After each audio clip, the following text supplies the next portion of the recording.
Oke, para workers, hari ini kita mau bahas tentang status pekerja dirumahkan. Kemudian mungkin teman-teman pekerja sulit untuk mendapatkan informasi apakah hak-hak apa yang menjadi hak pekerja saat dirumahkan. Oke, bro, gimana nih bro untuk pekerja yang teman-teman kita yang mungkin saat ini sedang statusnya dirumahkan? Menurut teman-teman di sini apa sih? Apakah mereka itu haknya sama saja dengan pada saat normal atau pada saat pandemi ini seperti apa? Mungkin Bro Dodi bisa ngasih tanggapan pertama. Ya, menurut saya begini, di masa pandemi seperti sekarang ini kan memang benar banyak banget perusahaan yang menghindari PHK tapi mengambil kebijakan merumahkan karyawan. Bahkan sebagian besar karyawan yang dirumahkan itu tidak mendapatkan gaji atau digaji sesuai dengan kemampuan perusahaan atau keinginan perusahaan itu sendiri. Sebenarnya sih ada sisi di satu sisi mungkin itu solusi yang baik bagi sebuah perusahaan, karena memang pada prinsipnya lebih baik mereka dirumahkan daripada mereka harus di PHK. Udah sulit, tambah sulit lagi akan tetapi begini, jangan juga menyampingkan apa yang menjadi haknya seorang karyawan misalnya. Karena sudah jelas tuh kalau misalnya upah, yang namanya upah karyawan itu kan sudah ada ketentuan. Bahkan ada yang namanya undang-undang tentang perlindungan upah, yaitu PP 8 tahun 81, di mana upah itu memang bersifat wajib dan tidak boleh dibayarkan kurang dari ketentuan yang ada, dalam hal ini mungkin UMP atau bonus. Jadi kalau memang ada perusahaan yang saat ini merumahkan karyawannya tanpa memberikan upah, ya berharap sih mereka bisa lebih bijak lah. Kalaupun memang perusahaan itu dalam kondisi yang tidak memungkinkan untuk membayar upah secara penuh, ya panggil karyawannya, ajak bicara, baru putuskan bersama-sama berapa upah yang berhak atau yang akan diberikan kepada setiap karyawan yang diberikan. Itu sih. Oke. Nah, kalau dari Bro Husni sendiri gimana nih pendapatnya tentang hak pekerja yang dirumahkan ini? Kan mungkin kita juga ada tetangga, adik, saudara yang dirumahkan tapi bingung mau kemana gitu kan. Nah, sebaiknya mereka ini mengadukan kemana nasibnya atau mau mencari kemana? Menurut Bro Husni sendiri gimana nih pandangannya tentang hak pekerja selama dirumahkan? Ya, terkait mengenai pekerja yang dirumahkan, memang saat ini memang lagi ibaratnya kayak fashion gitu, memang lagi tren ya. Hampir semua perusahaan dia coba untuk membuat kebijakan secara sepihak, merumahkan, bahkan merumahkan tanpa adanya kompensasi gitu. Kadang ada juga yang dirumahkan dengan 50% dari benefit yang biasa mereka terima tiap bulan gitu. Dan juga ada juga beberapa teman-teman mungkin juga banyak yang dirumahkan tanpa benefit sama sekali gitu. Sekarang terjadi ketimpangan. Nah, saya tadi sependapat dengan Bro Dodi yang disampaikan gitu. Memang udah ada jaring pengaman sebenarnya. Sayangnya memang jaring pengaman yang dibuat sama pemerintah tidak maksimal diketahui dan atau mungkin didelegasikan kepada kerja maupun ke masyarakat pada umumnya itu banyak yang miss di situ. Jadi mungkin komunikasi dari pemerintah dengan tingkat kebawahannya ini yang menjadi menjadi suatu miss yang nggak bisa maksimal informasi diterima oleh masyarakat, sehingga terjadi banyak, kalau saya melihatnya ini kebijakan yang buat oleh perusahaan terkait mengenai pandemi besar ini dimanfaatkan kondisi itu. Nah, tapi ada masalah, ada sesuatu yang ada nilai plus saat ini karena kita ditopang oleh teknologi. Jadi beberapa hal yang yang tidak diketahui oleh masyarakat umumnya, itu sekarang kita udah bisa searching, udah bisa Google, semua handphone sudah difasilitasi dengan itu. Artinya informasi-informasi yang kemarin sempat terlewati kita bisa tahu dari situ. Jadi kita bisa memanfaatkan teknologi saat ini gitu untuk mencari informasi betul, terkait informasi. hak-hak pekerja. Iya. Nah, fasilitas untuk keluh kesah pekerja kan sudah dibuat oleh strukturnya oleh pemerintah, tinggal implementasi pelaksanaannya. Nah, cuman kan kadang ada miss juga dari kita bingung karena memang sesuatu yang jarang terjadi, akhirnya kita memiliki keterbatasan gimana caranya.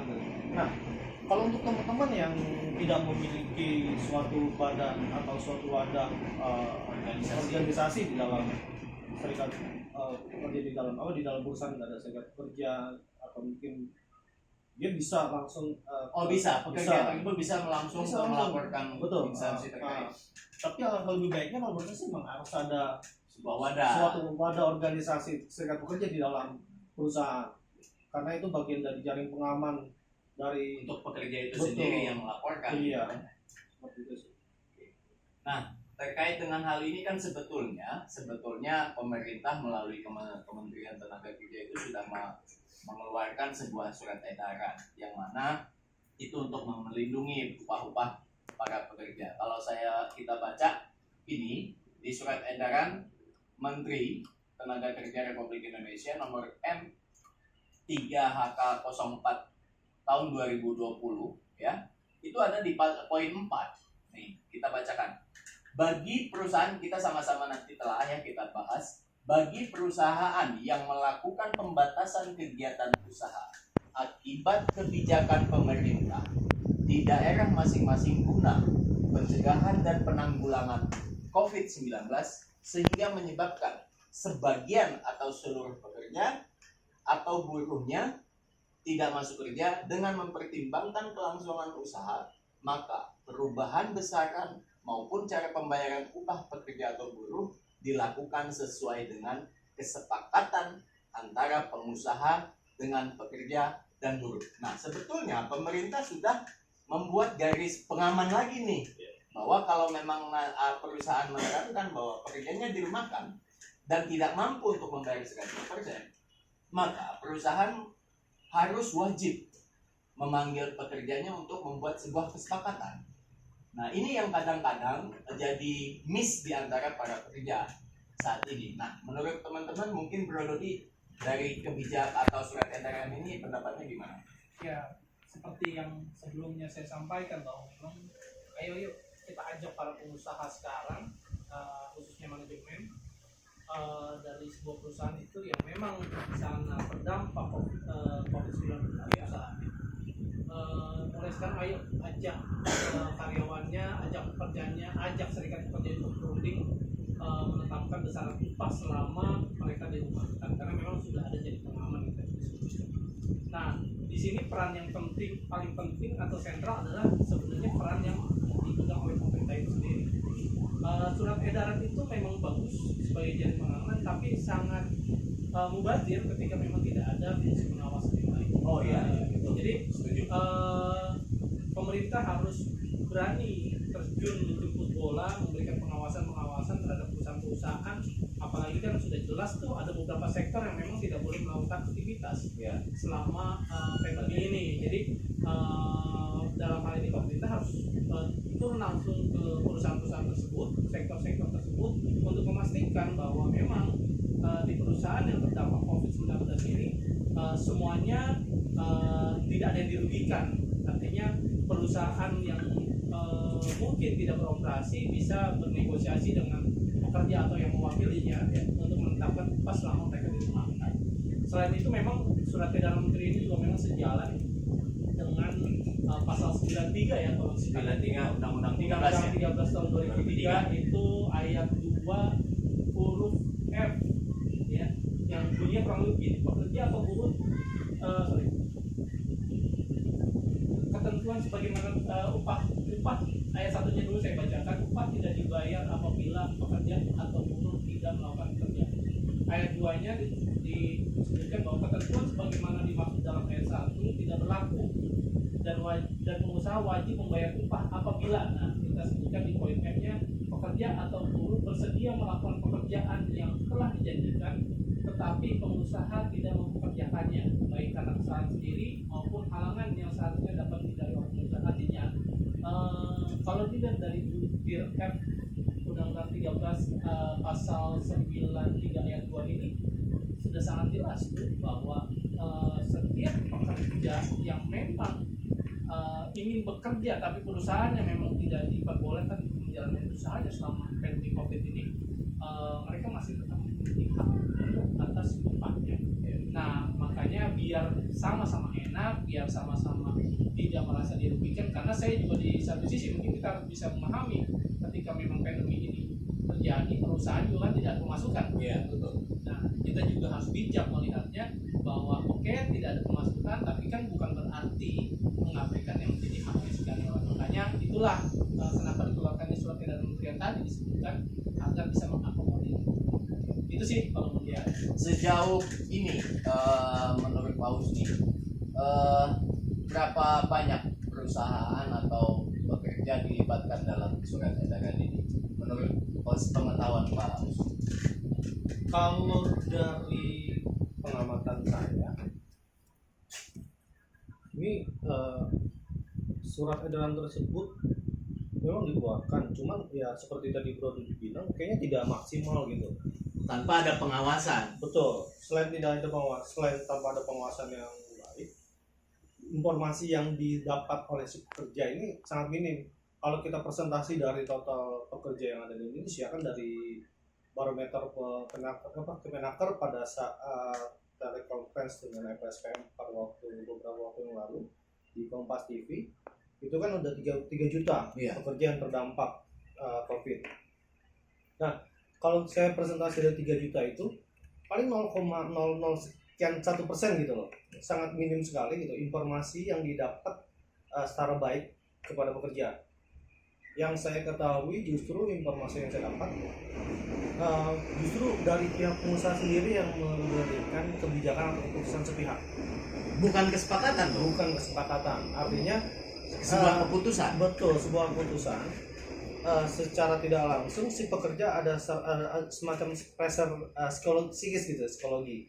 Jadi ya kondisi saat ini yang terjadi bukan kemitraan yang ditimbulkan antara pekerja dengan pengusaha gitu. Seharusnya kan berimbang nih. Ya. Karena kedua belah pihak memiliki visi dan misi yang sama gitu. Cuma hanya beda di satu sisi aja. Nah, cuma sayangnya itu yang tidak terrealisasi dengan baik. Ya, itu sih.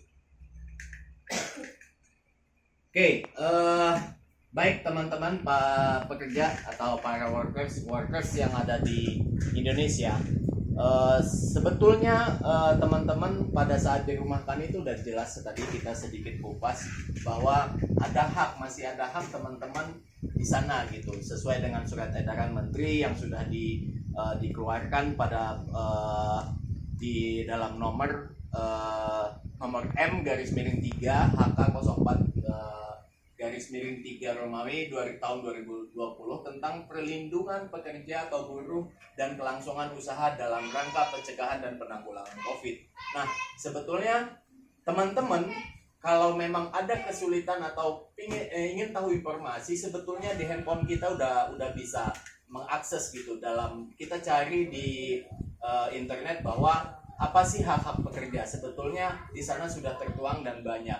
Semoga video ini bermanfaat buat para workers yang ada di Indonesia. Tetap sabar, tetap semangat dalam menghadapi pandemi ini. Semoga kita semua diberi kesehatan karena itu yang paling utama.